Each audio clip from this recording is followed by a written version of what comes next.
Parenting podcasts can be a bit earnest. Parenting Out Loud is not that podcast. This person who I may not agree with politically is trying to talk about integrating children, not just into his professional life, but into public life. I have referred to myself as one and done. That article did make me rethink the term. It took about 11 seconds for this to go viral. Oh God, is this the ejaculate one? That is deranged and I love it. Parenting changes the way you see everything. Parenting Out Loud takes the big conversations of the moment and puts them through that filter. Because if parents are thinking about it, we're talking about it. Parenting Out Loud. Listen weekly wherever you get your podcasts. You're listening to a Mamma Mia podcast. And to place myself in the media in a more positive way has been really, I think, life-changing for me and for others, because I want people, when they Google ichthyosis, not to be scared, but to see what's possible.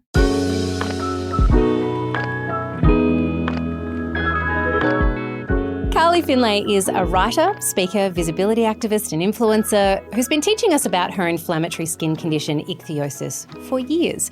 We've watched her deal with the pain and frustration through the low moments and quite a few lovely highs too, always with a fabulous outfit, and through it all, educating, entertaining and allowing us into her space so that we might learn how to help those around us with visible conditions. Carly, thank you for joining us. Welcome to Well. Thank you for having me. I think for those of us who don't know someone with your condition, and it is very rare, so the chances of us knowing someone with it is also rare, but can you give us an idea of what it's like to live in your body? Are you ever at rest from the pain and the itchiness? Like, is there ever a moment where you are just comfortable? I think I always notice it. I always feel some part of my body. My skin condition, ichthyosis, affects everything. It's the reddest on my face, and I think that's because I'm exposed to the elements the most.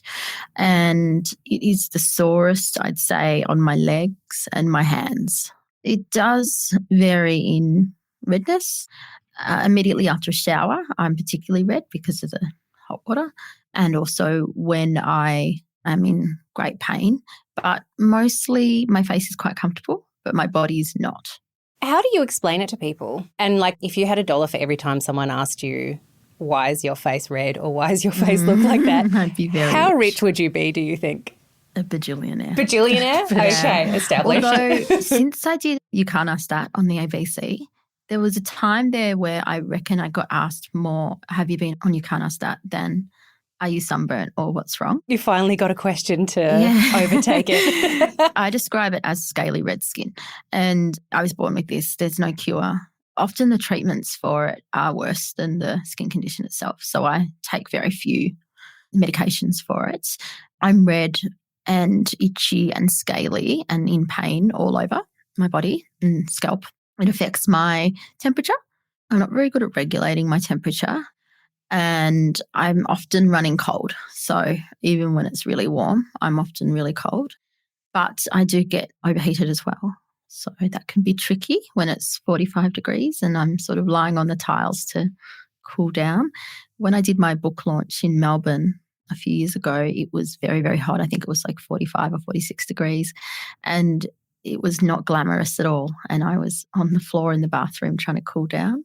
I'm really susceptible to infections, so staph infections, and I endure chronic pain. So it's hard to explain, but I guess it's nerve pain. The doctors were explaining to me that over the years, the skin pain has gotten so bad that it's sort of resulted in nerve pain, and I take painkillers for that. But overall, I think the social aspects are more difficult than the medical aspects.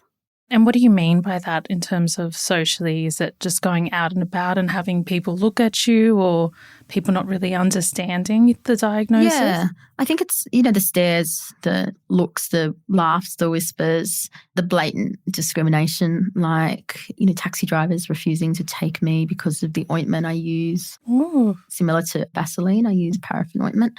It's having to explain, it's noticing people who, when I buy something, if I'm ever giving them cash, they don't touch my hand because they're scared of catching something or, the way it feels. one of the benefits though is, when you meet really slimy men and they go in for the kiss, like I never get that. It's so good. Silver linings. I know, right?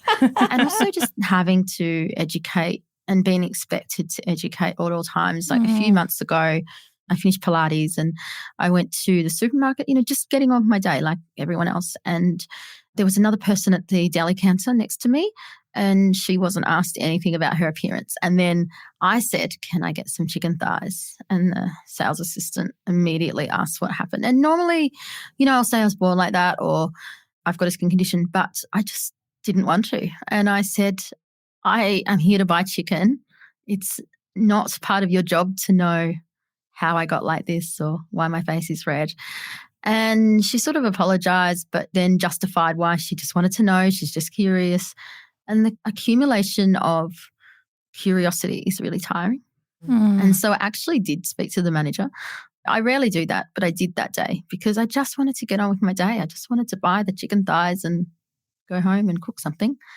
And I was interrupted. So that kind of cumulative effect of interruption and intrusive questions is really quite wearing.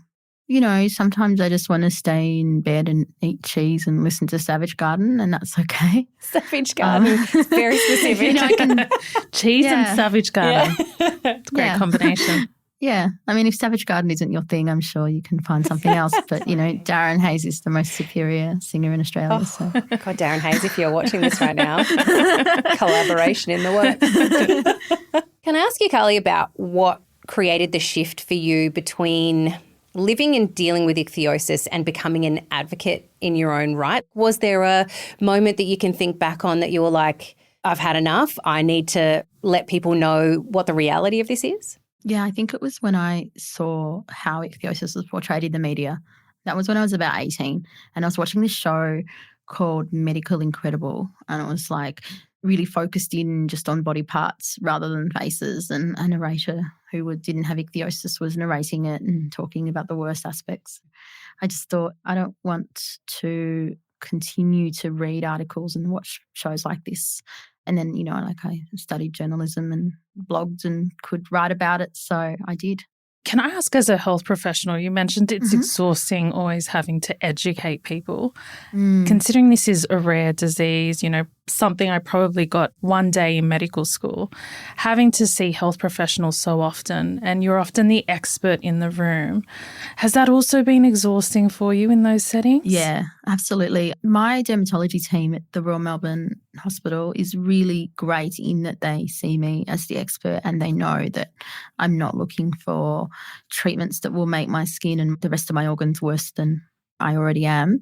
So that's great. But it is also a teaching hospital. So when I go to other departments like the eyes and ears and immunology, often I'm the first person that they've ever seen. Sometimes it's almost like they won the lottery where they're like, here's a rare patient. Wow, we've finally seen one in the wild. That's like any medical TV show you see when like a new case comes in and all the like residents are like, it's mine. That's you. And they'll bring in student doctors and that's fine. Most of the time I'm fine to talk to them, but if I'm not well, if I'm there and I'm not well, it's tricky. Last year I was diagnosed with and treated for ovarian and endometrial cancer. And that was really hard because I had to be the advocate for my skin as well. Fortunately, the hospital that I was diagnosed at, the Royal Women's, and also treated at the Peter Mac, they're all in the Parkville precinct. So they talk to each other with the Royal Melbourne Hospital, which is great. So I would be sending emails and copying everyone in, but I still had to really advocate and no one really knew what would happen to my skin. And when I found out I probably have cancer, I Googled cancer and ichthyosis and also menopause and ichthyosis because I was put into early menopause. And there was nothing. And I asked in a Facebook group what I should expect if I have menopause and what should I expect the ichthyosis to do? Will it dehydrate me? Will it make me sore? Will it make me more itchy?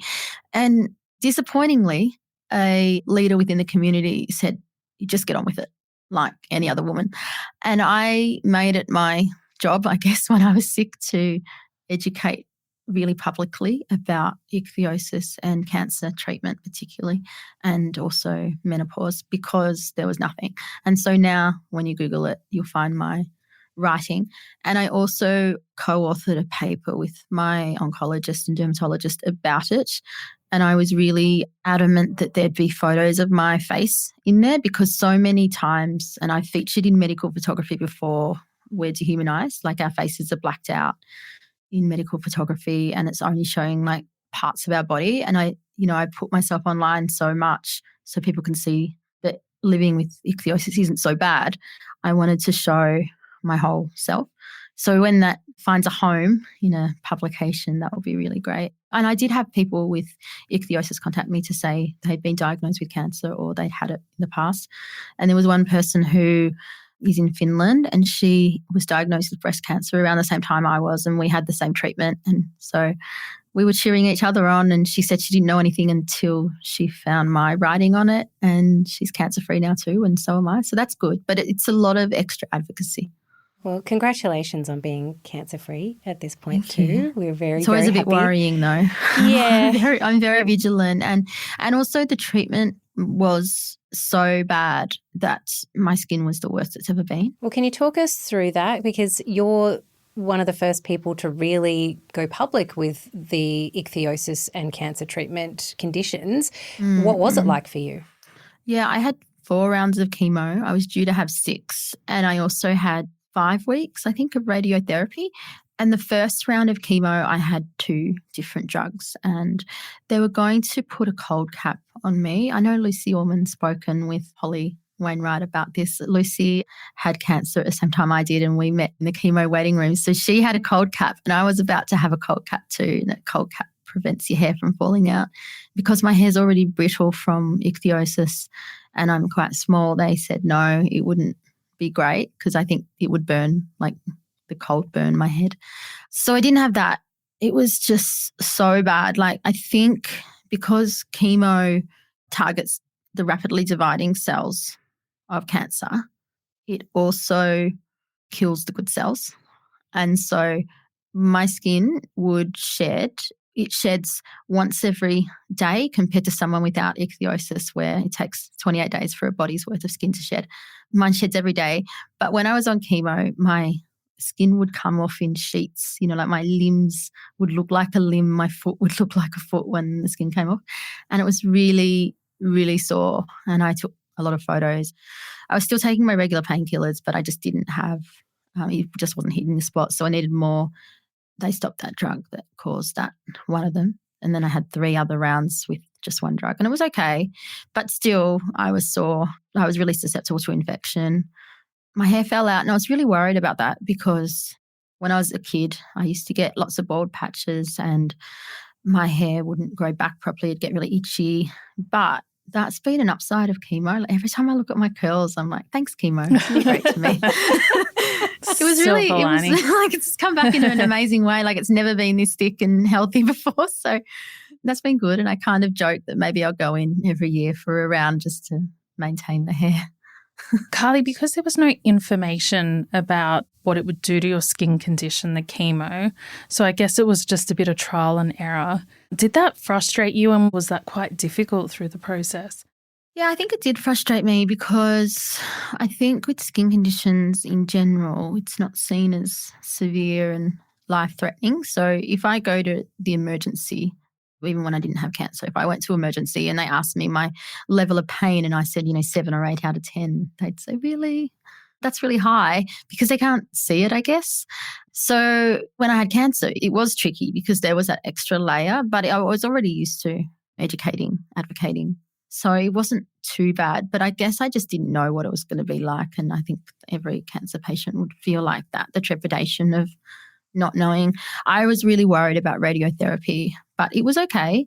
They used the same ointment on people's skin after they had radiotherapy as I used, so that was useful, and I took it pretty well. And my dad had radiotherapy a while ago, and he doesn't have ichthyosis, but he has the gene. And so my dermatologist said to me that if he took it well, then I should too. So it was okay. the hardest thing about cancer was that uncertainty and the waiting between things. So, like my nails fell off and I've got quite good nails and I just didn't know whether they'll ever come back in the same way. And I never knew when the pain was going to stop. But yeah, I feel all right now.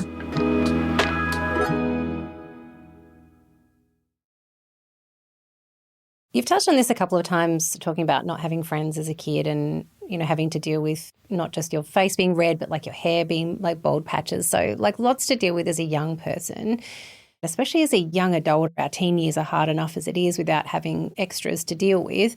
How has your mental health been throughout your life? And has there been times where you've needed to lean on people a little harder? Yeah, I think when I was a kid, I just didn't realise why people were excluding me, and I didn't understand that blatant exclusion. People wouldn't sit next to me, they wouldn't touch me because they would think I would be contagious. And I don't remember this, but my mum talks about it a little bit. When I was 9, I said to her that I didn't want to live anymore, and she and my dad took me to the psychiatrist straight away. That was useful, but I don't remember any of it, to be honest. It really took a long time to feel really comfortable about, not covering up for the sake of making other people comfortable. I cover up wearing long sleeves and long pants, clothes to make me comfortable in my skin, but not to cover up and hide. Yeah. So I think when I learned that, I can wear things that make me happy and I'm not hiding for the sake of appeasing others, that was really great. Also connecting with other people online and finding other people with ichthyosis and other skin conditions and facial differences to show that I'm not alone. That was really useful too.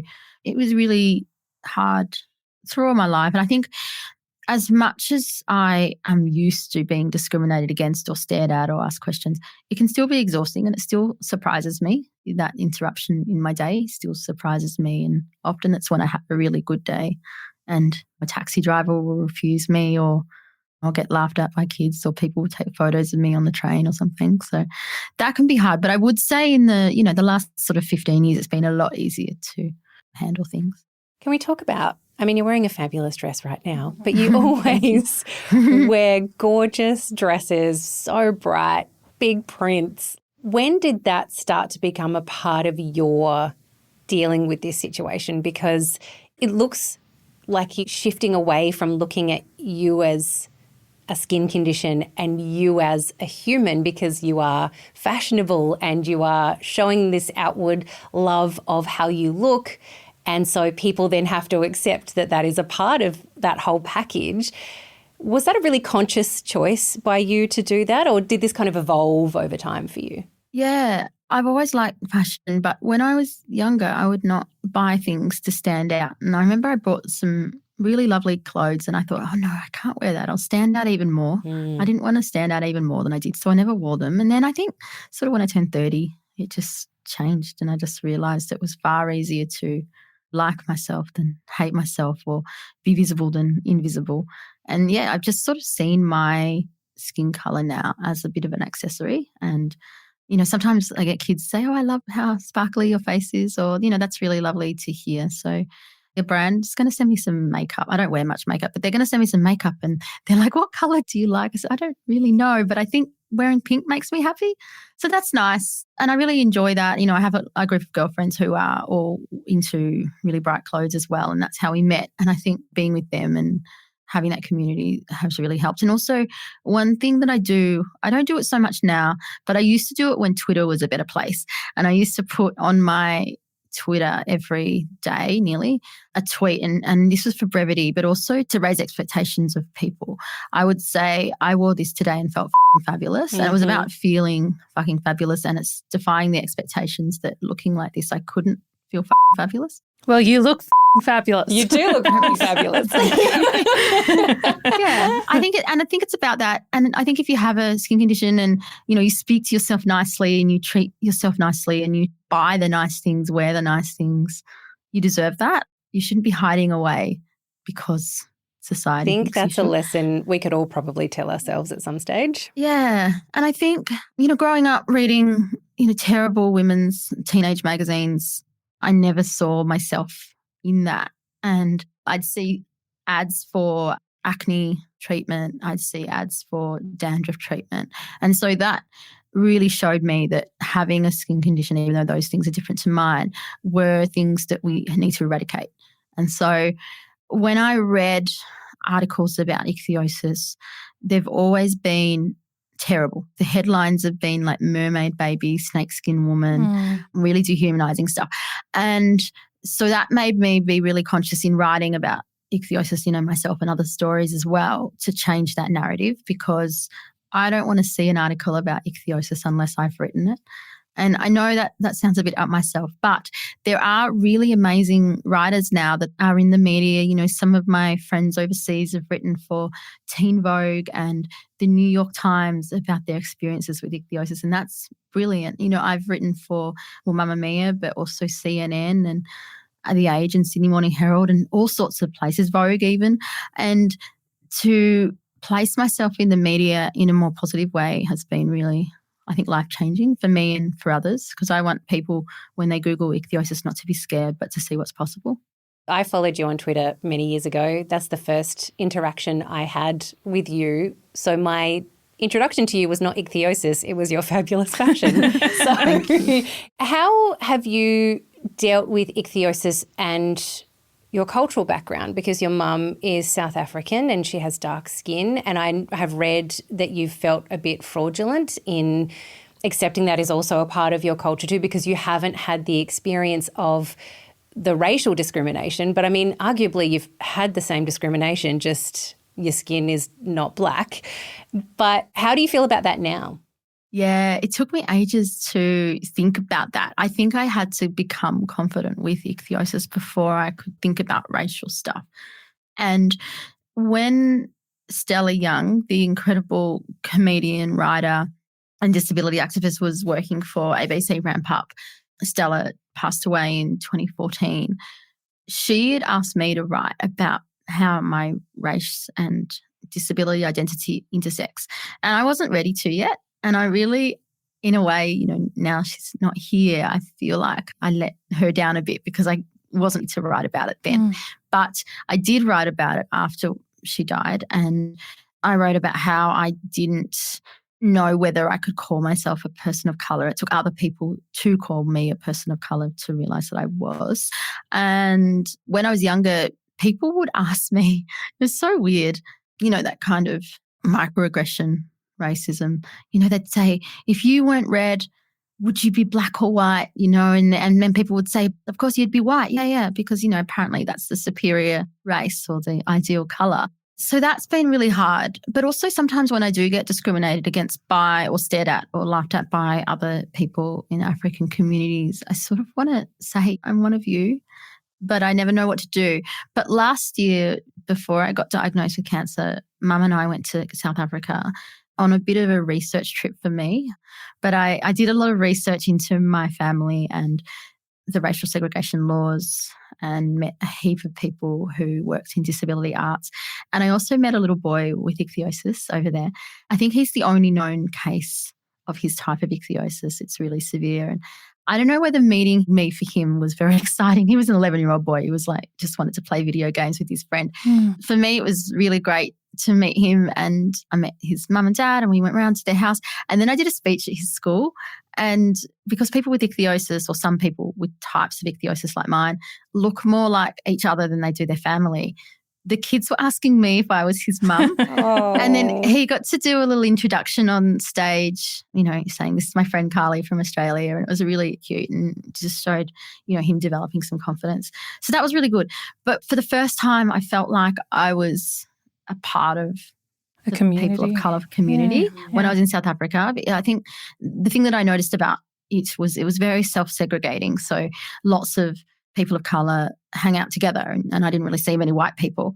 And I just felt like, wow, I'm a part of this. And I think that was quite life-changing.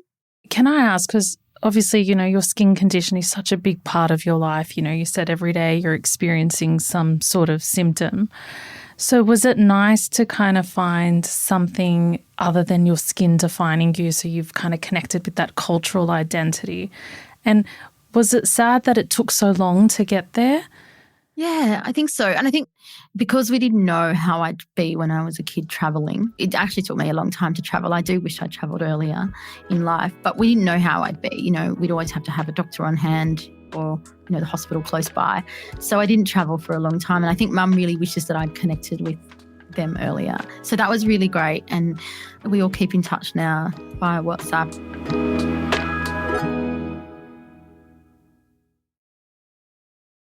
Carly, can we ask you about motherhood? Because cancer has meant that is not an option for you to have children now. But what was it like for you before that? Because ichthyosis is a genetic condition. Would there have been a chance that you would have passed it on to any biological children, or did the fact that you had it solidify for you that maybe children weren't an option? Like, where was that for you? Yeah, I think for a while I was thinking my husband and I would have children, but I feel like I liked my independence and I don't really like cleaning up poo. So that was It's not So it was fun. more a lifestyle Don't choice recommend. than a medical one. Yeah. I can't deal with other people's spew or poo. So that was actually a big factor. But also I think the discrimination and misperceptions from other people were really playing in on this as well. Lots of people would think that I would pass the condition on, but because the condition is so rare and it's a recessive gene, and my husband is Australian, Chinese, Malaysian, it would be quite unlikely that we would pass it on to our children if we had them because it's a recessive gene. It's obviously more likely that my parents would have had another child with the condition than me having a child with the condition. So there was that. But weirdly, when I got diagnosed with cancer or told I probably had cancer, there were 2 stages. There was like pre-diagnosis and confirmed diagnosis, because they told me the only way they could confirm it was to have a hysterectomy. I was treated like an adult woman for the first time in my life at age 42, Wow. which was really weird. The doctors would ask me, are you going to have children? Are you sure you don't want to freeze your eggs? So that was interesting. It was a new experience for me being treated like an adult woman by doctors. And now I feel like now that I can't have children, it's still weird because the chance and the choice was taken away. That does make a difference, doesn't it? When it's your own choice, it's your own choice. Or when Yeah. someone makes it for you, you do second guess things, right? Yeah, and it's very final, but that's okay. Like I'll never have to clean up a nappy, which is great. Can I ask, Carly, so you said it was like the first time a doctor had looked at you as an adult woman. I, as a health professional, always want to do better, and I always want to encourage my colleagues to do better. When we are dealing with patients with rare diseases, it can become quite easy just to focus on that disease process itself, forget the patient, forget all the other things that are at play. You said you were going through menopause and you were going through cancer and other things, and it can become quite easy just to focus on the skin condition rather than the person and the story behind the person and all the other conditions at play as well. What can we do better? How can we be better doctors? How can we be better health professionals? I think for me, there was an assumption that I wouldn't be sexually active because of the way I looked, or, that someone wouldn't find me attractive and all of that. So there was that. And also, my dermatologists are very good, obviously, but they mostly focus on skin stuff. So it was the first time that I had to see a gynecologist as well. And that was actually a really good experience.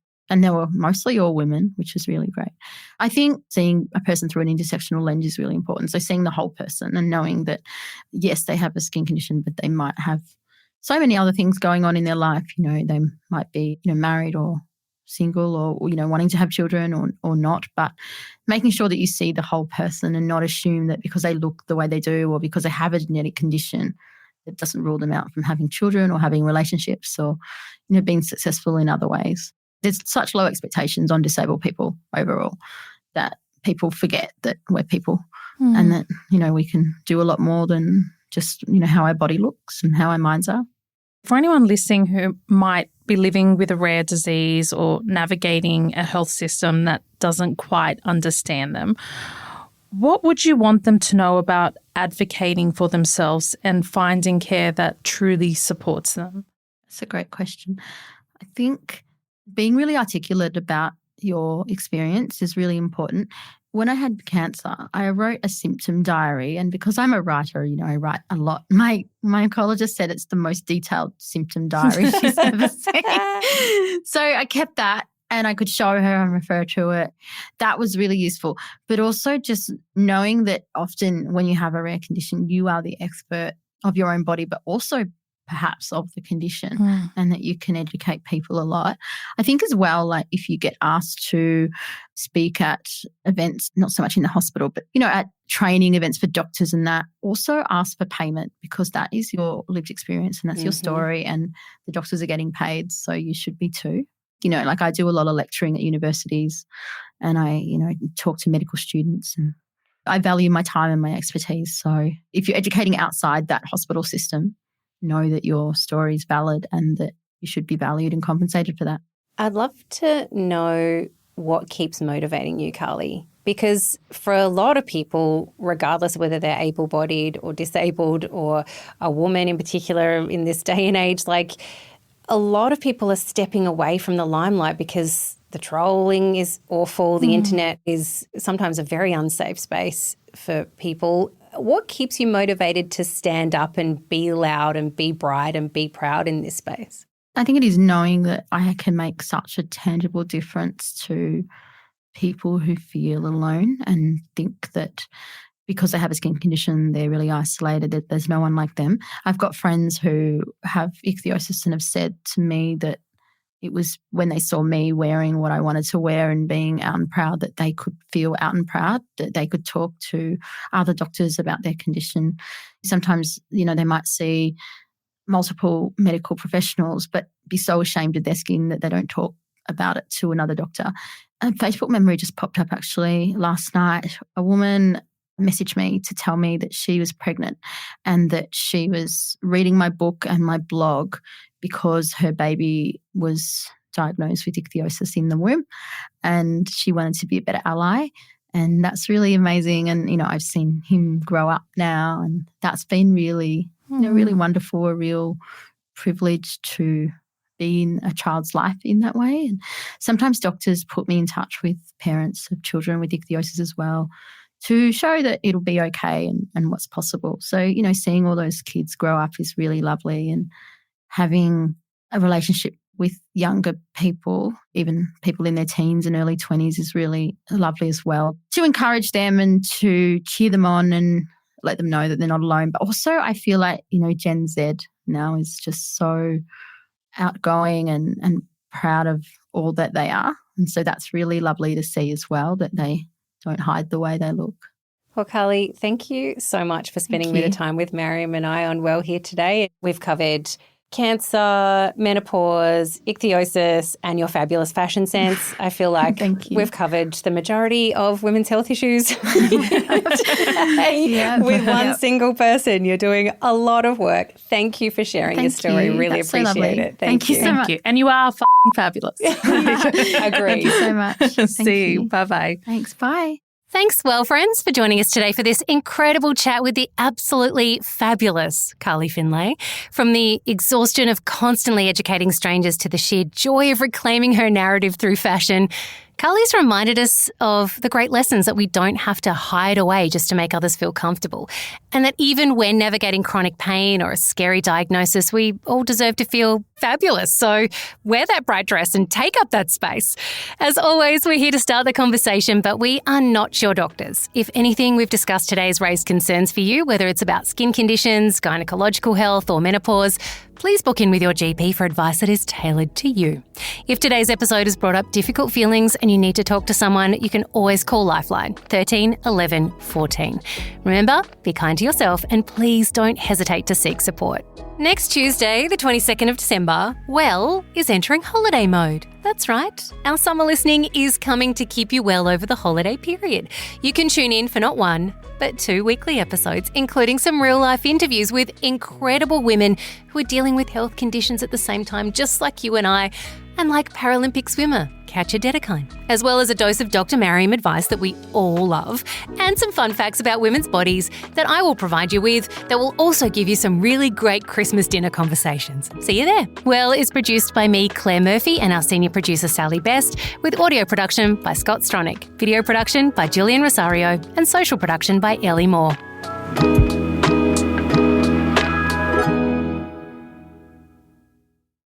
Mamma Mia acknowledges the traditional owners of the land we've recorded this podcast on, the Gadigal people of the Eora Nation and the Wonnarua people. We pay our respects to their elders past and present and extend that respect to all Aboriginal and Torres Strait Islander cultures.